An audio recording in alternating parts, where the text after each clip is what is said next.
This is CGTN, China Global Television Network. Walking into a supermarket today is a worrying experience. With inflation rising and shelf prices going up on what feels like a daily basis, for many people around the world, even the basics have become unaffordable. Well, Africa is no different. Thousands took to the streets in South Africa in a nationwide strike protesting the rising cost of living. While in Sierra Leone, police had to push back demonstrators with batons and tear gas during protests that left dozens dead. Well, this week on the program, we look at why the global economy is in such a battered state. Our panel of experts also offer practical tips on how you can make every penny count as you try to weather the current economic crisis. I'm Beatrice Marshall. Welcome to Talk Africa.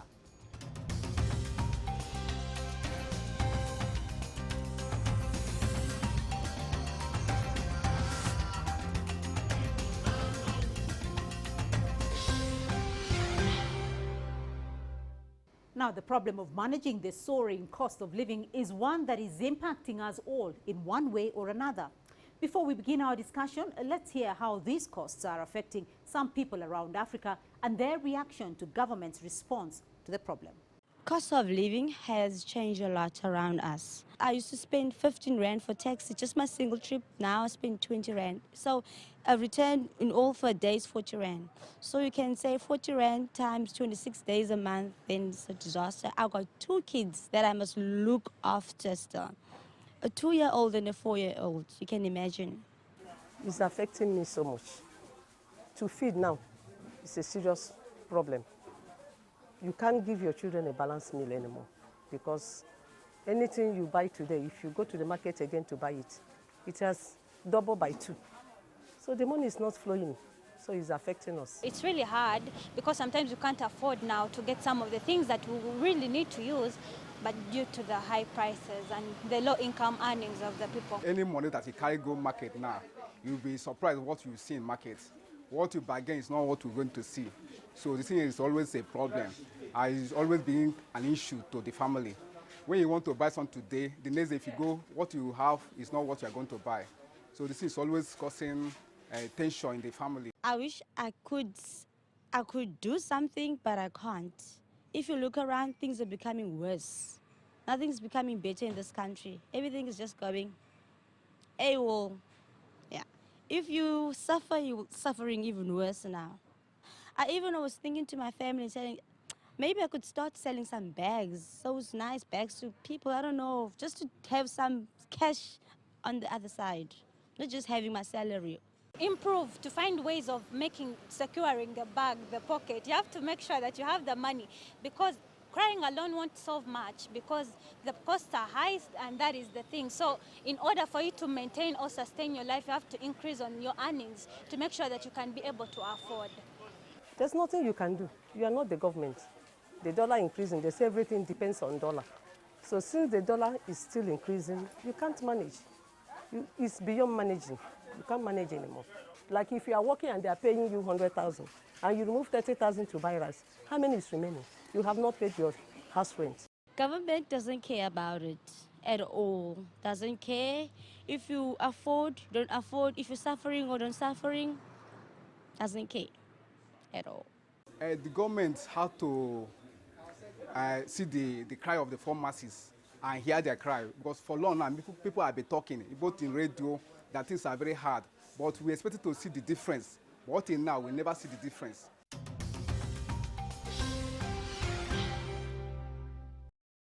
Well, joining me now to take a closer look at the rising costs of living and how we as individuals can cope are from Pretoria, Anthony Mveyange, Executive Director, the Partnership for African Social and Governance Research.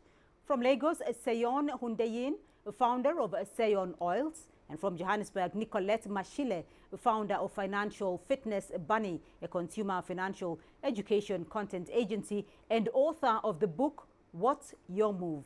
Welcome everyone to the program and thank you for being a part of this discussion.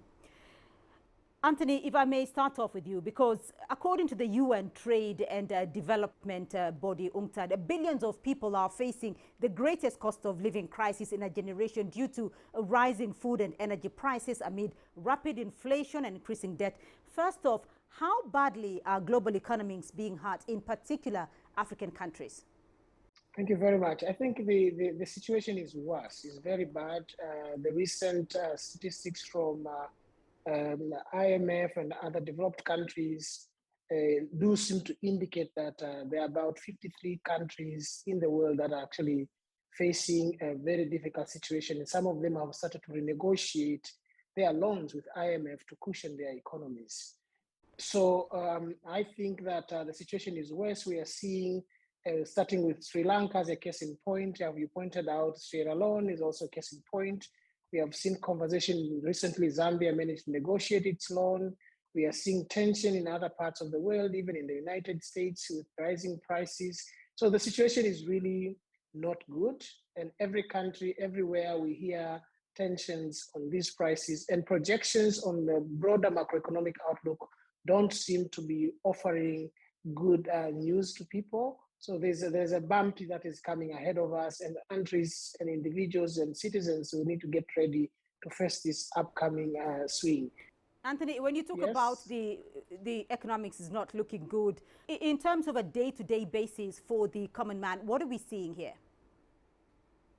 Rising prices because of inflationary pressure. For the first time over the last two decades, economists have started to talk about inflation and expectations on inflations. So that has resulted to higher cost of living in terms of food prices that have increased production costs that translate into higher consumer prices. We have seen that in some cases, industries are laying off workers, so people are losing jobs. Unemployment is also rising across countries. Very worrying. Basic necessities for life are also not available, quite challenging. So there are quite a number, from micro to household to businesses to even government, in terms of being able to transact well. Government are facing a lot of challenges as well in terms of how do they manage their debts, how do they manage their economies. So we are seeing this across the board from the governments, household, businesses, and individuals as well. Seyun, you have some practical experiences here, both through the pandemic, the COVID-19 pandemic, and now as a result of what is going on with the Ukraine and Russian crisis. So why did you change from formal to self-employment, and how was the experience, and how did you cope with the challenges? Thank you. So I used to be in paid employment before the pandemic, and the truth is the salary was very poor. I was trying to stay afloat because that was what I had access to. When the lockdown came and we were at home, salaries was not coming in anymore. I already had the business, but I wasn't taking it seriously. So I had to start thinking out of the box, because it was either I do something or I go hungry, since there was no more salary. So I had to start reaching out to customers. Of course, I wasn't selling an essential commodity, so people were not buying, and I had to sit it out. At the end of the lockdown in Lagos, I told myself I cannot continue with 9 to 5. Since we always talk about emergency fund, I didn't have one because my salary could not afford it. And when it was the time for the emergency, there was nothing to fall back on. So I had to go to business full time. Transitioning, I would say, wasn't easy, because however poor the salary was, there was this assurance that at the end of the month, you were getting something. But in business, there are cycles. There are days I get orders, there are days it's a dry spell. So it was a bit tough for me, but I had to brace up my little savings, and I had to also think outside the box. I had just one product before the pandemic, but after the lockdown, I had introduced about 4 more products. In terms of thinking out of the box, and when you look at the biggest changes that you had to make, what did you change in terms of your spending habits? If you were to talk about the one single big change that you made? Okay, so already during the pandemic, Nigeria shut her land borders, and Nigeria is heavily dependent on imports, things you get from other countries and all. So when I transited, I had to start, for instance, eating grown in Nigeria rice. I used to eat foreign rice before, but I had to start eating local rice. That was a very tough thing for me to do. Then I had to cut down my expense. Anything that wasn't essential, that was in food. I mean, even in food, I had to take out snacks. I had to take out chocolates and all those other things. And I have to say, okay, it's just my 3 square meals. And for clothing, in Nigeria, we do what ashwebi, party clothes. I said no more ashwebi. I'm not buying any party clothes anymore. I'm not even attending any party that is not important. And if I have to go, I'll wear what I have. So for me, that was like most of the things that was taking my money, snacks, buying foreign goods and all. So I had to scrap all that out. Nicolette, you know, you're a financial education content agency, and so you give people practical tips on what to do. In your view, though, what practical measures are people now taking to adapt and cope with the situation? Give us some practical solutions that ordinary people are putting in place. Thank you so much, Beatrice. I think Sayon has hit the nail on the head. A lot of people are starting to relook at their grocery lists. They're relooking at their budgets, and they are going for what is essential for me to be able to get through day by day. I mean, in South Africa, we've seen a high rising in prices of petrol, for instance, and grocery items, you know. So I think a lot of people are doing that. They are looking at what is essential, what do I really need, and that is what I'm going to be spending my money on. And I think most people are also looking at options of surrendering assets. We've seen people surrendering their cars, downgrading. Obviously, that is a very, very difficult decision to make, because obviously it speaks to other areas of your life, your credit report, your credit scoring. But we have seen people surrendering some assets. And then I think also people are taking on extra work. You know, we speak a lot about having additional income streams, and we're starting to see people really exploring ways in which they can make additional money. Now, one of the negative effects of the rises in costs of living is that people are also now, I mean, already there was no great culture of saving and investing, but we're seeing that a lot of people on their budget lists, that is the one thing that goes away, your savings, your investing, and people are starting to cancel their insurance policies. So there is a bit of, it's great that people are having a reflectionary approach in terms of their budget and how they spend money on consumer goods. But at the same time, people are taking a knock at their savings investments, but also their insurance policies. And Nicolette, of course, when you talk about budgeting, you know, there are people who've never had to create a budget before. For, you know, somebody like that, where do you start? Sure, I think you start by having an honest conversation with yourself and saying, I'm not really sure what's going to happen at the end of this month because I don't have a clear view of my finances. So it starts off with really just taking your bank statement or the account where you transact on a daily basis and sit down and actually write down where you are actually spending your money.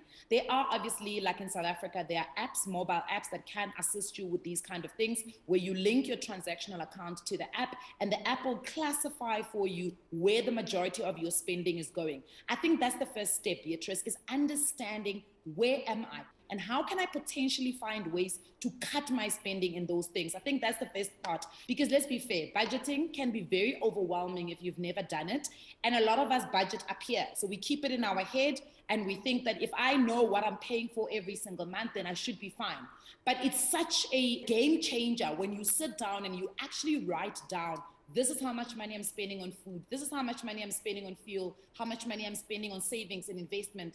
That gives you a better picture of where your finances are. And I think in the first month or 2 or 3 months of budgeting, just track your spending. Don't try and do miraculous things. Just track what am I spending on. I think that's a good place to start. Right, but we also saw during the pandemic era that governments sort of tried to cushion the population from the adverse effects of the pandemic. In terms of government assistance, what have they done, particularly in Africa, and have those measures, you know, borne fruit?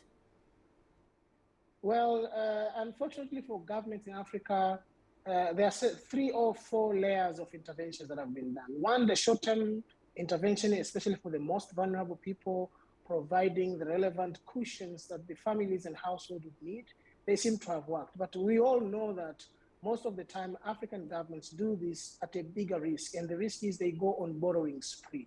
And we have seen that most countries now are negotiating with IMF, restructuring their debts, because the more you borrow, the more debt overhang keeps coming after you. That's number one. But number two, we have also seen government thinking about import substitution, because our countries right now are faced with 2 dilemmas. Either do I pay my debts to to the creditors, or I prioritize and buy the necessary, especially for oil importing countries in the continent, oil dependent countries. So now there's also a conversation around import substitutions. Some of the goods that are entering, for example, in East Africa, 30 to 40% of imports are coming from China and India.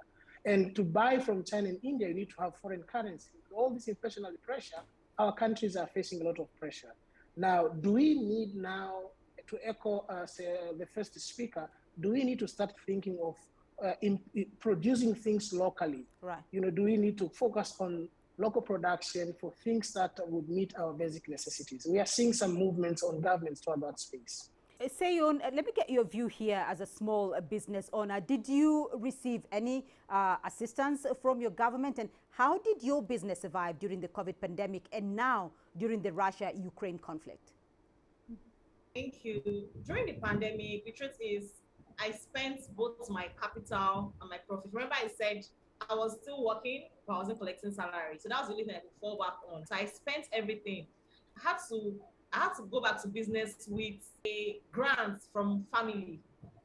Now, yes, in Lagos, Nigeria here, the government was saying if you're a small business owner and your business was affected during COVID, come forth, will give you some kind of cushion. But the truth is I wasn't also keeping records, and I didn't have a business account. I was operating with my personal account. I wasn't keeping records. I was just making day-to-day sales, and like Nicolette said, I was keeping it in my head. I sold XYZ today. So of course, government said you have to show your tax clearance, you have to show this. I didn't have that, to be fair. So after the lockdown, I had to register my business as a limited liability company with my money. I had to start using an accounting software to track my expense and my income. And I applied for a grant and I was approved.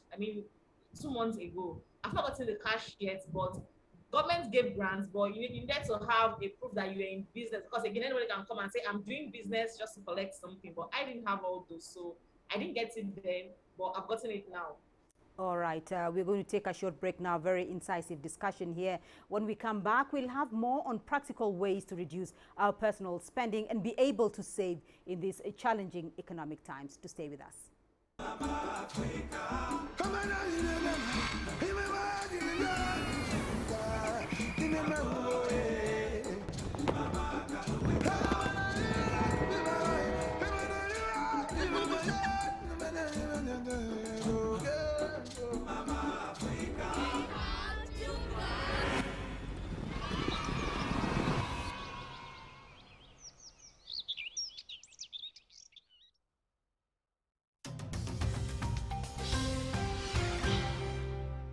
Welcome back to Talk Africa. Well, still with me, Anthony Mveyange, Seyon Hundeyin, and Nicolette Mashile.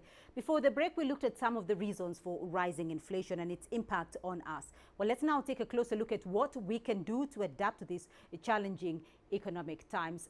Nicolette, let me start off with you there, because according to UNCTAD, prices for food generally accounts for about 40% of consumer spending in the region, and it is rising, as we know. So with the rising inflation, what are the real effects on households, and what are some of the practical ways of supplementing that income?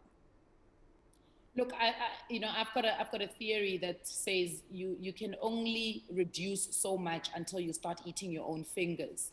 So I do believe that we need to change our mindset, especially on the African continent, in terms of looking at ways in which we can increase our income. I often hear people say to me, I'm not going to sell because I don't like selling, or I don't want to do social media because I don't understand it. Well, the reality is that's where the world has moved now. There is a need for each and every single one of us to start looking at very practical and easy ways to be able to make money. I've seen many people take on affiliate marketing. People have listed themselves on a global scale in terms of places like Fiverr, Upwork, where they're getting freelance work. So I do think from a continental perspective, we do need to change our mindset in terms of how we look at additional incomes. If you look at other economies from the Western side, those people are doing more than 1 or 2 jobs, and I don't think we can ever emphasize the importance of budgeting. If you have a budget, you know what your financial outlook is. And I always say to people, you've got to start treating your personal finances like it's a business. You've got to have forecasts. You've got to have a budget at the same time. One is a forecast to look at what is possible. The other is do I have the plan that backs up this forecast? So I think that's going to be very important. Also looking at our debt and understanding debt. If you're finding yourself in a situation where you can no longer pay, we have this culture of keeping quiet and not going to the financier or the lender and saying, I can't afford to pay this anymore because my financial situation has changed. To not make the situation worse, can we get into a payment agreement? But more than anything, Beatrice, it's really having a clear view of where you are financially, where do you want to go to, and how do the two actually become parallel to each other? And Anthony, of course, we've seen that there have been real effects on medium and small enterprises across the continent, particularly the small and medium enterprises. So exactly how have they managed to remain resilient? What measures are there to cushion these small businesses from such shocks? For small businesses, we have seen since COVID, it has not been easy. Again, most of businesses were not able to operate the way they anticipated.